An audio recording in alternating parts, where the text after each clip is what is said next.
Boss Kevin. ஹோலா மக்கள் அன்றைக்கி ஒரு அண்ணன் வந்திருந்தார் ரேபேன் பற்றி கேட்டிருந்தாரு. என்ன எல்லாம் கருப்பு ரேபேன் தான் போடுவாங்க, நீங்கள் வந்து வெள்ளை போட்டிருக்கீங்கன்ட்டு. சரி, நான் வந்து ஒரு ரேபேன் பிரியர். ஸோ மச்சம்லாம் எனக்கு வாங்கி எனக்கு போட்டுக்கணும்னு ஆசையாக இருக்கும். ஸோ இதை பார்த்தீங்கன்னா இது கொஞ்சம் வித்தியாசமானது. ஓகே, வெள்ளையாக இருக்குது பாருங்க. ஓகே, வெள்ளை ரைட், ஃப்ரேம்லாம் வெள்ளையாக இருக்குல்ல. ஓகே, இப்போ இன்னும் கொஞ்ச நேரத்தில் என்ன ஆகுதுன்னு பாருங்களேன். ஓகே, வெயிலில் வந்தோடனே பார்த்தீங்கன்னா, ஓகே வெயிலில் வந்தோடனே கிளாஸ் கருப்பாகும், அது நார்மல் தான். இந்த ஃப்ரேமே கலர் மாறுங்க. இது ஒரு கொஞ்சம் செம்ம லிமிட்டட் தான், இது லிமிட்டட் எடிஷன் தான். தெரியுதான்னு தெரில, இந்த ஃப்ரேம் இருக்குது பாருங்க, வெயில் பட பட பட ஒரு மாதிரி கலர் மாறிடும், பிளாக் ஆகிரும். பிளாக் ஒரு மாதிரி ஒரு டிசைனில் இருக்கும், எனக்கு தெரில இங்கே தெரியுதான்ட்டு. இன்னும் வெயில் பட்டுச்சுன்னா இன்னும் அந்த டிசைன் மாறும். ஸோ அதனால தான் ஸ்பெஷல் பாருங்கள், தெரியுதா பாருங்க, ஒரு மாதிரி ஆரஞ்சாக இருக்குது.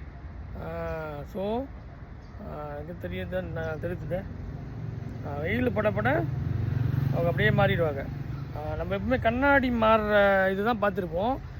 இது வந்து ஃப்ரேமே மாறுறதுனால எனக்கு ரொம்ப பிடிக்கும். ஸோ அவ்வளோதான், உங்கள் பாஸ் கெவின். ciao.